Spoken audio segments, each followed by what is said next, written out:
Thanks for tapping into another episode of Untapped Keg, where we explore different perspectives in sobriety and mental health so that you can take something, implement it into your own life.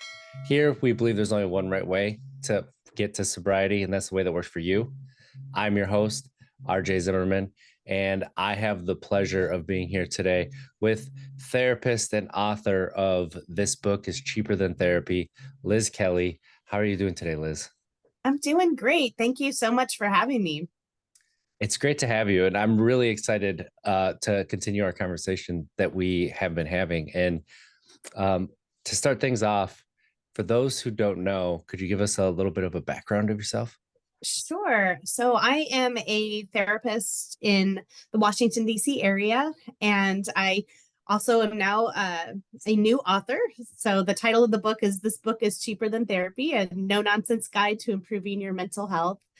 And the reason I wrote this book was during the pandemic, I realized that people were talking about mental health so much more, and people were realizing how important mental health is. And, and I think people were coping with so much loss and so much change that all of a sudden, people were really interested in finding tools on like, how can I improve my mental health? And unfortunately, though, just because people were interested in mental health services and getting mental health treatment, there wasn't a corresponding increase in availability of those services. Those services became pretty hard to access. I mean, they were hard to access before, but during the pandemic, became that much more challenging. Therapy can be really expensive. Insurance doesn't always cover it. You might live in an area of the country where there aren't a lot of therapists. Also, the fit between client and therapist is really important. So it's not just going to therapy, but it's also finding the right therapist for you. And so I wrote this book because I wanted to make the skills and the topics that I talk about with my clients in my everyday practice. I wanted to make that available to more people. And I wanted to do it in a way that was conversational. I don't use any psychology jargon or buzzwords. I make it very conversational and hopefully down to earth. I try to make it funny when possible. And my goal is to make it as accessible as mental health resources as accessible as possible to the individual. It's kind of my version of mental health 101, and it's probably the book that I could have used when I was graduating from college and 22 and came to DC for the first time. I think I could have definitely benefited from a resource like this. Oh yeah, as somebody who has, been to therapy, seen a multiple therapists, like something that you said that really resonated with me that I think a lot of people don't take into account is the fit between therapist and client. And somebody told me, oh, you can shop around for therapists. And I was like, wait, what? You just don't stick with the one that you're given? And they were Yeah. like, no, you can actually try to find a different one if it's not working. And I'm like, okay, that makes some Like, sense. good to know. Right. Oh, I also wanted to mention that during the pandemic, I decided um, to give up alcohol as well. So I have not had alcohol in about 3 years. And So that is so impressive. It's something that, thanks. especially during the pandemic, like, and you mentioned the coping skills, how those were so necessary. And a lot of times we learned just what we were lacking in the pandemic compared to what we could use. And so having those coping skills, like, falling back to drinking and other things, it was really leaned hard on. So the fact that you were able to change your relationship with alcohol there and continue it's a massive testament. Congratulations on that. Thank you so much. I really think that not drinking has been so crucial for my own mental health and well-being. And, I'm not sure I would have had the capacity or the energy to even write this book if I was, having a glass of wine at night, or, it just would have held me back a little bit. And, I know this sounds a little wacky, and I write about it in the book, but during the pandemic, I just got this message from the universe that if I wanted to do the things, if I my goals, I could do it, but I would have to give up drinking. Well, like, you came to the right place, because if you can see what's written on the unicorn here, for those who are listening, I have a unicorn in the background. You really should go look at the YouTube video, because proton pack, unicorn, let's go, but it's woo woo express. And the reason it's woo woo express is sometimes these things, they happen that send us on the right path. Can't really explain it, can't really put the finger on it. But that doesn't necessarily mean that they're not valid, right? And so Right. just being able to embrace those things as they come. And sometimes the things we don't understand, they feel woo woo, like Right. coping skills, therapy, like, mental health.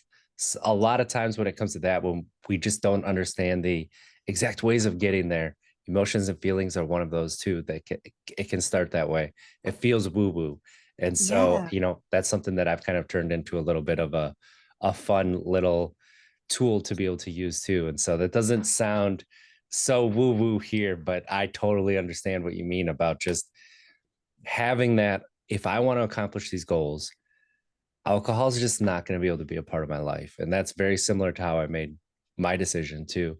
Right. And one thing that you touched on that I think is really great to be able to talk about with people is the coping skills. And, alcohol is this blanket. I've learned it with clients, with other people who are going through it, people who've written into the podcast. Like, the things that we use alcohol for is so all encompassing that once you decide to change your relationship with it, you start to really learn what you're lacking, or what there's just some things that are missing, and their coping skills on what you can do when Right. times are not going to be, easy. So what can people do with coping skills? um Yeah, that's so important. I think what's a great question to ask yourself is to ask yourself, like, how I know you can probably easily identify how alcohol is not serving you, but I think it's also really important to also ask, how is it serving me? Why do I need this thing, or what is it giving me, right? And it might be things like it alleviates boredom. It's a really quick way to just get that that comfort or that relief at the end of a stressful day. It's a distraction. It's a social outlet. It's a community. It's an activity, and those things, those needs are valid. So I think it's really important to identify what alcohol is giving you, what you're getting from it, so then you can figure out, well, I deserve to find things that are interesting to do. I deserve to have some comfort and relief. I deserve to have a strong community, but how can I get that in a way that's not going to add greater stress to my life down the line? And and that's kind of a way to zero in on what exactly do you need. We talk a lot about self-care and mental health, and sometimes I almost cringe when I hear the word self-care, because I think people misconstrue it. They think it's like green smoothies and really expensive workouts and 27-step skincare routines. But in reality, like, I view self-care as anything that is going to help you survive and thrive, and anything that is going to make your future self proud. So if something is going to add stress to your life later in life, or later down the line, it's not self-care. So, if people might say to themselves, oh, I'm drinking these 2 glasses of wine because, it's self-care, I deserve to relax. But if that's going to make your morning suck the next day, like, that's not self-care. So you want to think about the things that are going to, give you what you need, that's going to make your future self, uh, that's in line with your values, and that's in line with, like, what's going to make your future self happy or content or proud. And I love that view of self-care, because that's something that, yes, a lot of people say, and then they go straight to, oh, I need a massage, that mani pedi. And sometimes, right, that is a little bit of self-care, like taking yourself and, uh, you know, doting on yourself a little bit. And so being able to define it and actually figure out what these words mean that are thrown around a lot are so Right. useful, right?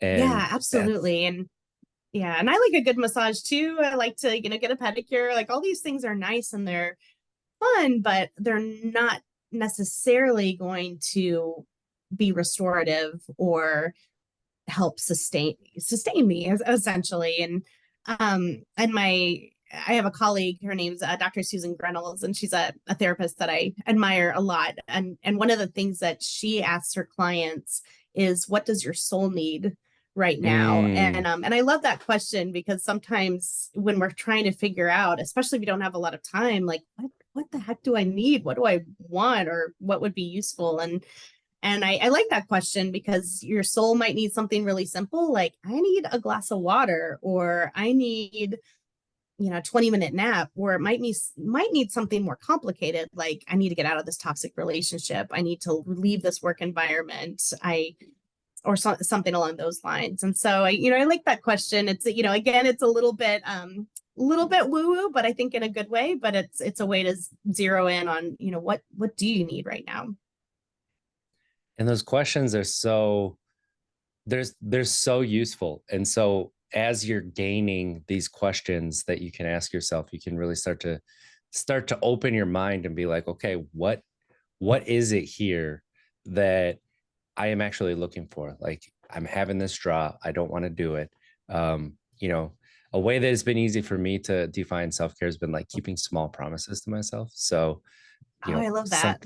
something as simple as brushing my teeth twice a day. Like, someone with ADHD, like, listen, that the morning I can do it. I have all the executive functioning in the world, right? But at nighttime with my kids, how Right. can I keep that small promise to myself? And other people are like, it's just brushing your teeth. Just go in and do that. It's like there's just Right. that's where like ADHD is really difficult to explain to people, especially if you haven't experienced it or watch somebody from the lens of just watch their body and their reactions when it comes to trying to do these small things and just seeing how much energy it can take, because you can read it in our faces. Yeah, Um, absolutely. but yeah, just finding those ways to keep those small promises to yourself is is Right. is a way to be able to get there. And I love your, is this going to like make my future self feel better too, and not just Right. the present right now. That's such an amazing way of framing that too. Thanks. And I love what you said about keeping small promises to yourself, because those small things, if you have ADHD, if you're depressed, if you're anxious, if you're grieving, if you're overwhelmed, those small things can become incredibly difficult to do.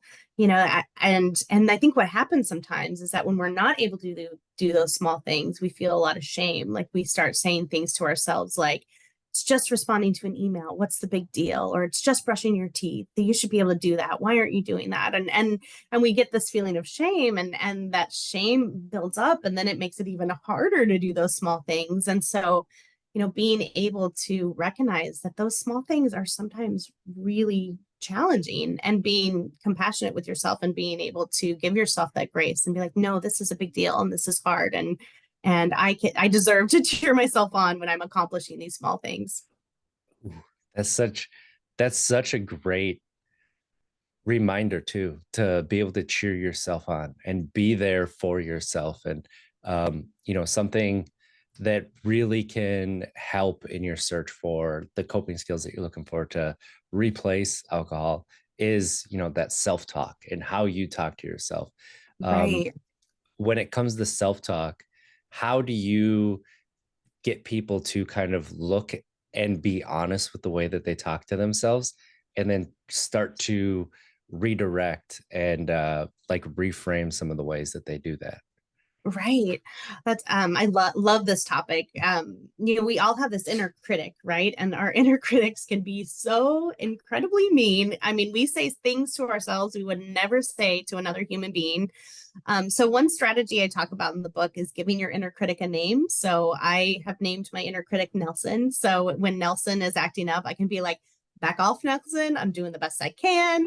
Nelson will say things like, you just went for a walk around the block. That wasn't enough. You should have done 2 miles. And I'm like, back off, Nelson. Any exercise is better than no exercise. I'm moving my body.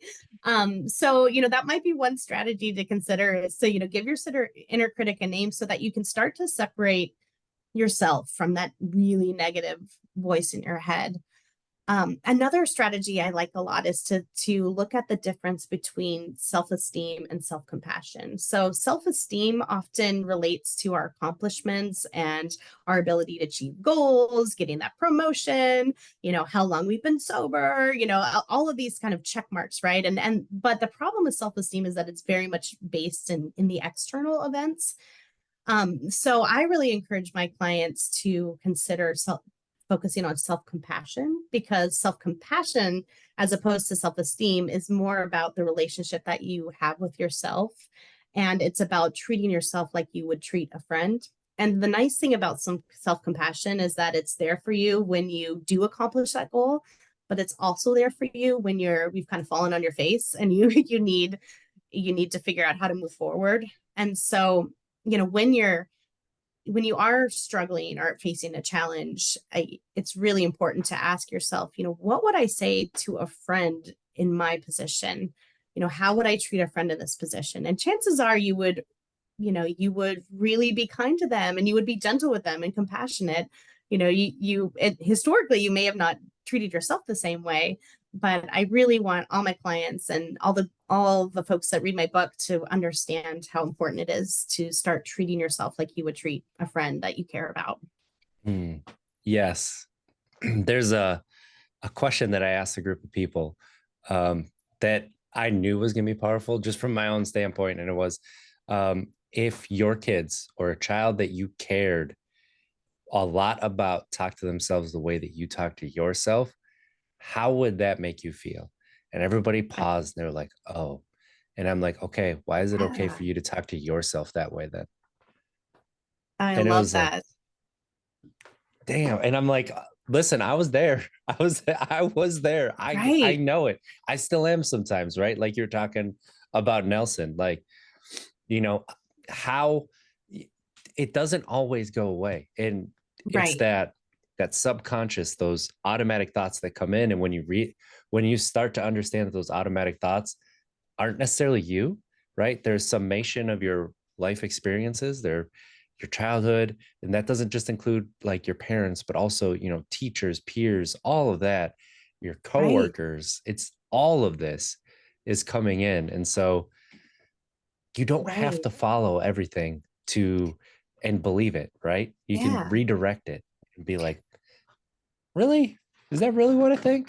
Yeah, I think it's also important to realize that our brain has a negativity bias, and the Mm. negativity bias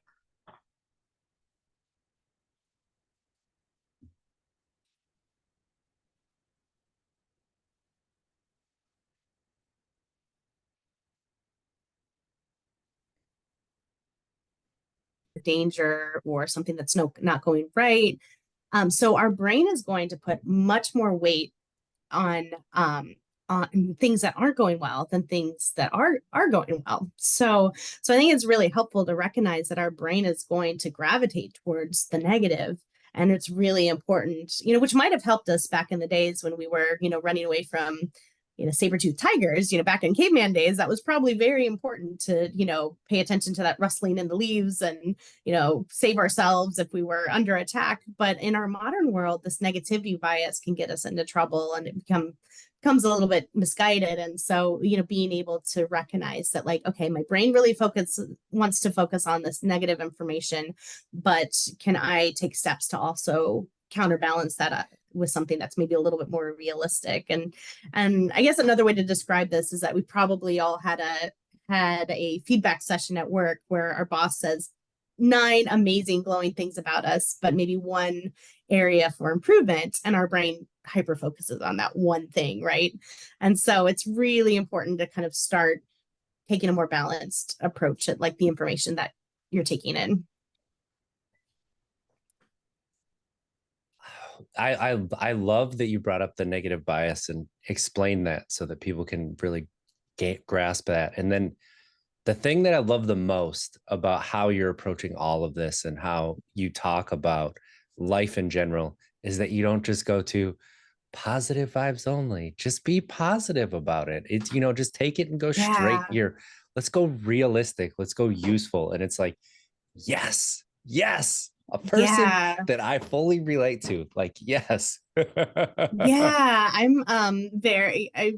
There absolutely has been a trend towards toxic positivity, that you can see that online. You can see that in our hustle culture a lot. And I just don't think it's useful, because there are times in our lives where things just suck. They're, Yeah.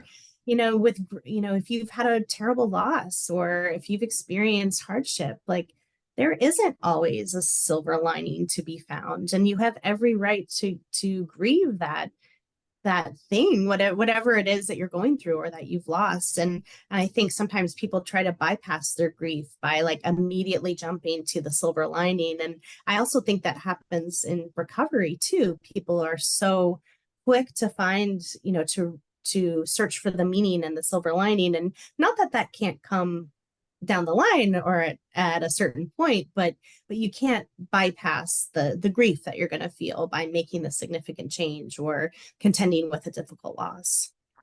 Mm-hmm. And that is such an important part to be able to convey to people, is that, it's okay to feel those unpleasant things. It's okay to process. And even if it's something that you understand, like alcohol, like, gambling, porn, whatever it is that you want to make that change, um, it's okay to look and wish that you could still do it, or want to. Don't shame yourself for that. Right. There's a Or reason wish that that you've you been could doing it. moderate or be someone. Yeah, Yes. absolutely. Yes. And the grief that comes with that is so, it takes people by surprise for sure. And I think it's something that people end up feeling guilty and shaming themselves over, that they feel grief for this thing that they Right. know isn't good for them. Um, and it's something that, as you are able to understand and accept, it can allow you to move through it a little bit quicker. But grief is tricky. Grief is really Yeah. tricky. Grief is really tricky. And on one hand, I think grief can be kind of an incredible um uh I mean, it can be sort of an incredible way to really hone in on what you find important and what you find meaningful. But anytime you have change plus loss, you're going to experience grief. And grief isn't just one emotion; it's an entire roller coaster of emotion. And I think especially after folks are in recovery from alcohol, there's going to be a lot of grief, and sometimes the grief is the fact that if you were numbing yourself with a substance for a long time, you probably experienced losses during that time that you didn't fully process. And so that could contribute to feelings of grief. But you could also experience feelings of grief because of all of the changes, the fact that you may have lost your normal social outlets, the fact that your best friend at the bar is no longer your best friend anymore. And there's so many things that can come along with that. Mm. Or even the grief of time of gosh, I wish I'd realized it sooner. So yeah, I think there's a lot of loss that comes into recovery, but I think there's also a lot of opportunity to find meaning. And when you see people that are really starting to experience that grief, and allow themselves to experience it, what have you noticed have been helpful for them to be able to process that and move through it rather than try to push it away? Right. So one thing is to acknowledge it, sometimes just naming it, like I'm having feelings of grief and that's okay. And not feel like you have to fix it or push it away, that Mm. it's okay to kind of sit with this discomfort and allow it to move through you. That's really important. I also think that when someone's grieving, it becomes that much more important to really focus on the basics. And that's, make sure you're getting enough sleep, drink water, go outside, move your body. Movement can be so important for, letting our bodies release tension and getting or trauma or things that become kind of trapped in our bodies. So moving your body is such an important way to manage stress. And so when you're grieving, kind of going back to these basics becomes that much more important. And Mm. also to not hesitate to seek support too. If you're grieving a loss, there's grief support groups out there. If you are someone who um, is new in sobriety, there's support as well. So to not hesitate to find that support. So one thing that I've been talking a lot about recently has been actually that reaching out for support, and how difficult that can be, but how important it is too, right? For people that, like me, right, that have been raised to uh, take care of things themselves, right, and Right. be that self-sufficient person, Yeah. what advice do you have for reaching out for support? Okay. Oh, that's great question. This is I a think you can, selfish one. yeah, yeah. Well, I think you can, well, let's see. So start small, right? It does, you're reaching out for support can be as simple as like, I haven't texted my college roommate in a long time. I'm gonna do that. I'm gonna send somebody a text and say, hey, I was thinking about you. I just wanted to say hi. To kind of remind yourself that there are people in your life that you can interact with and you can count on. Um, yeah, and then the another way to reach out for support. Let's see. Sorry, you got my Yeah, brain thinking real quick. I know this one kind of came Yeah, out of left field, but it felt no, like a good I place to bring it up. yeah, I think another thing that can be really helpful to consider when you're reaching out for support is that Brene Brown, which I love Brene Brown, she's pretty incredible. Yes. But one of the things that I loved that she said was that we should tell our stories and our stories are important, but we should only tell our stories to people that have earned the right to hear them. So I think that's important when you're looking for support is to really look at the people in your life and think about, has this person earned the right to hear my story? Is this person somebody that I can trust with my emotions? Is this somebody that I can trust will handle the information I'm about to give them in a respectful way? Because you might have some people in your life where, what, I love going for coffee with this person, or I love playing golf with this person, but it might not be somebody that you're going to tell your story to. But there's going to be other people in your life where you can trust them with your story. And so it's important to be discerning when you're thinking about getting support. Who can I trust with my story? And I also think that's important too. When you're thinking about sharing information on social media, you want to make sure that you have a handle on your story before you're putting it out there in the world.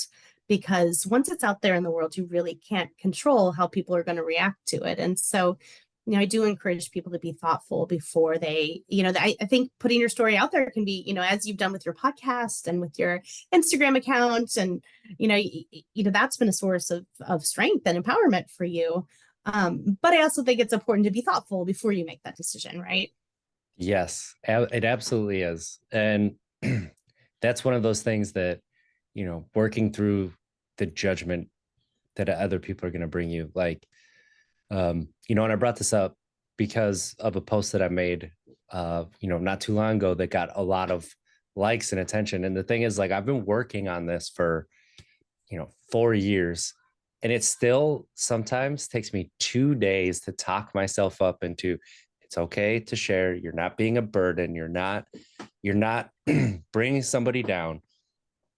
And just how many people are like, yeah, I totally understand that because it's the same thing for me. And it's like, okay, there has to be a way that it's like, I don't want to say easier, but what you're talking about with what I think the most important part of the small steps is being intentional that I'm going to reach out and this is going to be a form of support that I ask for, and not just I'm going to contact this person and just like not do anything with it, but just kind of a distraction kind of a thing. Right, And open yourself to receive it as support, that they're being there for you. Even if you're not going right, to share everything, is support. Like that starts to build your right, internal world to the point that, oh, I can ask this person for support and they'll be there. right. And you can even reframe asking for support as you're giving another person an opportunity to connect with you. So, you're not being a burden. You're, presenting an opportunity to get closer to someone else because, and again, that's kind of what Brene Brown talks a lot about is she talks about the fact that like vulnerability is the basis of connection and love. And um, and attachment and creativity. So being vulnerable, it is incredibly courageous, because that's the only way we're going to really be able to get closer to other people, is by allowing them in thoughtfully. You're right. So Yes. And it's amazing that you said that, because that is how I finally talked myself into reaching out for support. Was, okay, when do I feel the most connected to people? When they trust me with what's going on in their lives and they come to me. Okay, and I'm like, okay, why am I not giving them the opportunity to be there for me in the same way? And I was right. like, Yeah, absolutely. So many of us are like, yeah, I'm here for people. I love helping others, but but then they'll have a hard time accepting that help. And if you're going to be able to give help and support to others, you also have to be willing to accept it yourself. mm. And that's such a great lesson too, where we're talking about like the coping skills and the self-talk and opening yourself to experiencing different, right? And how important that is, and how much that can shift that self-talk when you're looking at support. Like, you're going to bring their spirit down. They have so much going on in their lives, right? They have kids, they have a wife, they have all this. They don't have time for what you're going through. And then you're like, but if I open myself up to allowing them, my friend told me this too, give me the opportunity to say no. I'll let you know if I have the bandwidth for this. And it just like blew my mind. It blew my Right. mind. And I was like, Yeah. and she was talking about in the form of, if I need her to watch my kids for a little bit, so that, I might be able to go out and do some things, like maybe go on a date or things like that. She's like, just ask me and let me say no, but don't assume that it's a Right. no. And I was like, this is so important from every other aspect. You just Yeah. blew my mind. And so that was a really important thing too for me Right. to hear. Yeah, it's not our responsibility to have to figure out if somebody has the capacity to support us. We have to trust that they're going to let us know, right? Yes. Yes. Oh, the way you just framed that was so, it's not our responsibility. Right. Just like it's not our responsibility to figure out what someone else is thinking or feeling or what they're going to do. I mean, we really don't have control over other people's emotions, and it's really not our and it's not our responsibility to kind of manage other people's emotions. That's not to say that we can't be compassionate and thoughtful, but really we can control what we can do, Hmm. but it's not our job to have to manage the emotional states of other people.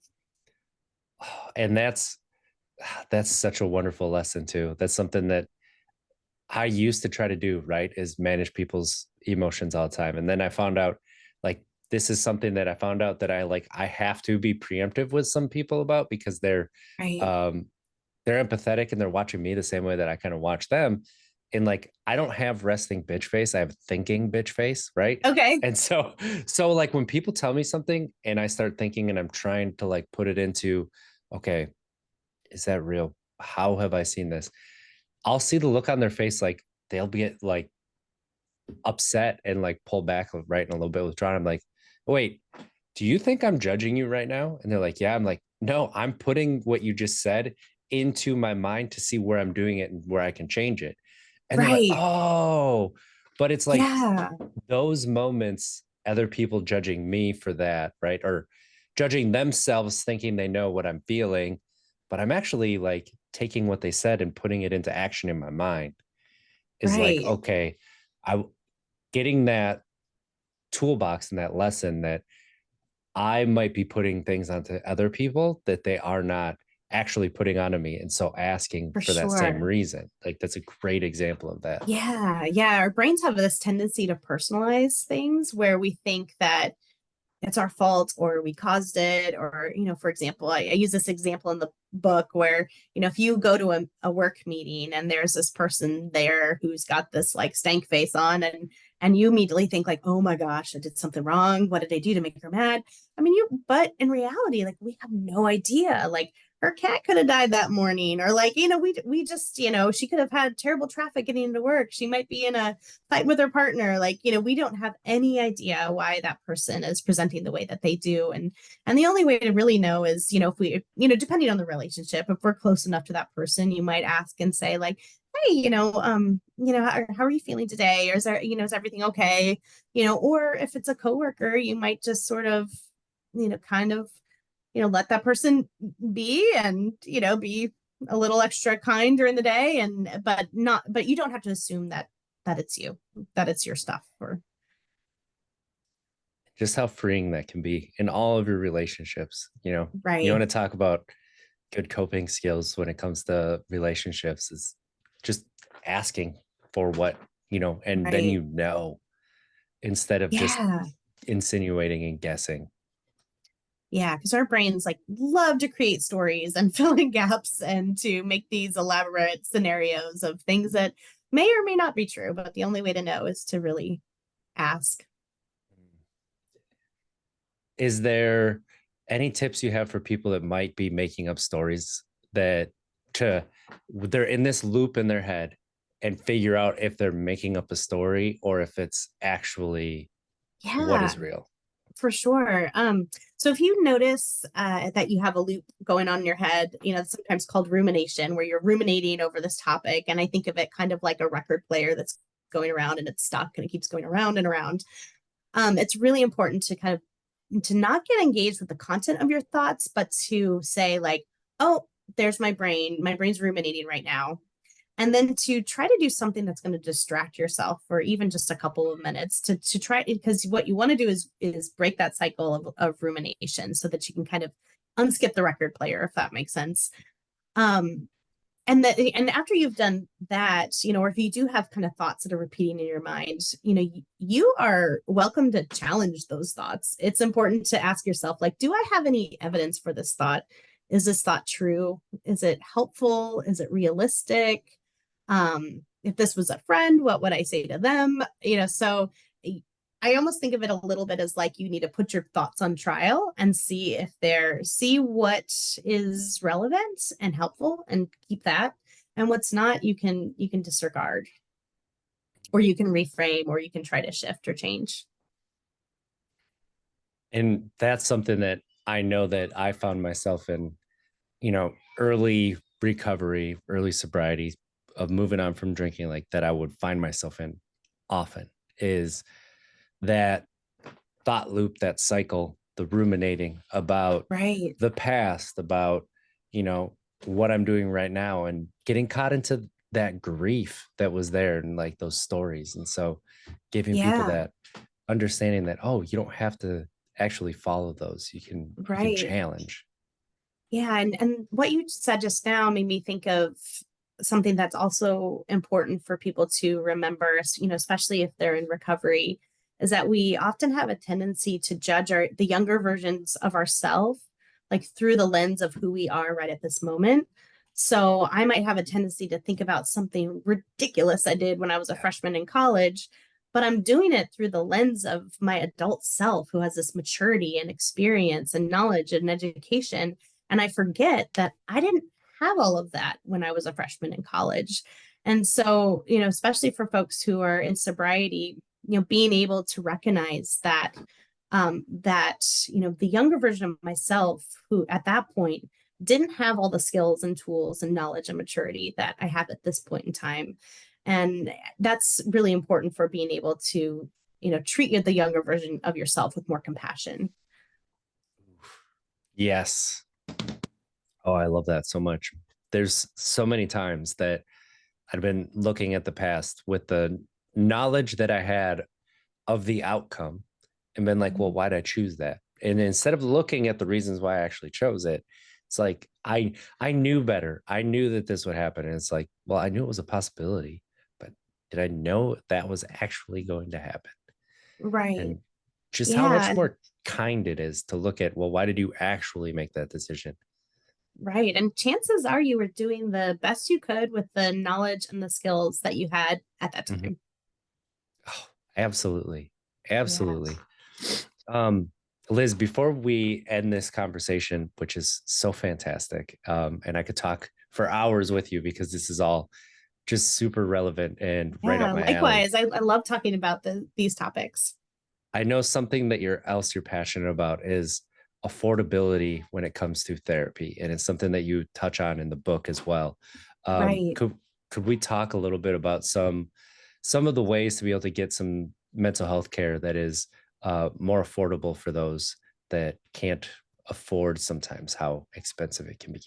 Sure. So if you were thinking about, I'd like to be in therapy, not really sure how to start the process, one thing you can do is to look at your budget and see what you can afford and look at the therapist in your area and see what the range is. Maybe you can move some things around in your budget. I know that option's not available to everyone, but sometimes we spend money on things that we think is going to make us feel better, but they actually don't, like, expensive gym equipment or things like that where you might get more mileage out of going to therapy, right? So if you can make space in your budget, there are places like therapist.com and Psychology Today where you can look at therapists online and see their profiles and see what might be a good match for you and reach out to them. You can also ask them if they have sliding scale or reduced rate or pro bono sessions. And so there are some therapists out there who keep a few slots for sliding scale, which means you would pay based on your income, or reduced rate, which would be or pro bono, which would be for free. And so you can always ask a therapist if they have availability for that. I also encourage people to consider group therapy. Group therapy tends to be less expensive than individual therapy, but it can be really effective. And there's some really unique things that come from healing in a group. You get to get the support of others, you get to develop those relationships, you get to kind of see how, your impact, what your impact is on other people. So group therapy can really be incredible. You might want to get together with a group of friends and have like a self-help book club. There's so many great books out there that prompt reflection. So that's, something to consider. One of the things I did that was amazing for my mental health was I took an improv acting class, and it was really incredible because you got to be creative, you got to be vulnerable, you got to build trust with other people, you learned how to communicate. So I cannot stress the mental health benefits of improv acting enough. It's really pretty amazing. But anytime you're in a supportive group, whether that's a sports league or an art class or a fitness class or whatever it is, if you can find a group of supportive people, that is going to go a long way in terms of improving your mental health. There's mental health apps, and there's online counseling and therapy. I just want to say that you definitely want to do your research. You want to make sure that the app is grounded in evidence and research. You want to make sure you know who's funding the app, and you want to make sure that it's something that you're actually going to use. And for online counseling options, those can be affordable, and the technology is really cool, and those can be helpful, but your experience is likely only going to be as good as the therapist that you're matched with, right? So if you're matched with a good therapist, you're going to have a good experience, but if you're not, it may not be so good, or you might have to switch therapists multiple times until you find the right fit. So that's some options as well. There's also community counseling agencies as well, and sometimes they have grants to offer low cost or even free services. So you can usually find that on your local government social services page. You can find out community counseling agencies. So those are a few thoughts on how to get started with finding treatment, and also through your job, you might want to ask if you have a EAP, an employee assistance program that might give you some counseling sessions too as a benefit. And so many of those are ones that sometimes we just lose sight or don't even realize, right? They're so far in the periphery, like the employee assistance program. There's so many, companies that is a part Right. of what they offer, and we don't even realize that that's something that we could take advantage of Yeah. in a Oh, way. also Yeah. a couple other thoughts. Support groups as well are really helpful. There are support groups for caregivers, for recovering from alcohol and substances, support groups on for so many different things, and they can be incredibly helpful. You just want to, again, find out who's running the group, who's facilitating it, because not all support groups are run by mental health professionals. So that is just information that you want going in. So that can be helpful. And there's also crisis lines as well, and not just for individuals who might have suicidal ideation, but there's also crisis lines for veterans, for eating disorders, for domestic violence. There's a lot of different crisis lines out there too that can help be a support to folks in crisis. And yeah, again, those, we overlook just the small steps that we can take to be able to just start down the journey. You never know where it could lead, whether it's, searching even on Facebook, just the, just the subject that you're kind of ruminating on, right? Or the grief that you're feeling. And you're able to find a group that feels, it has that wholesome, and like you said, being aware of who it's run by and what the end goal would seem, right? Is it someone who's actually there to offer support, or is there something deeper that they're looking to get out of it? And Right. yeah, keeping that in mind too. For sure. So Liz, as we're kind of coming to the end of this episode, what is one thing you would like to, everybody to take away? Okay. Ooh, one good takeaway.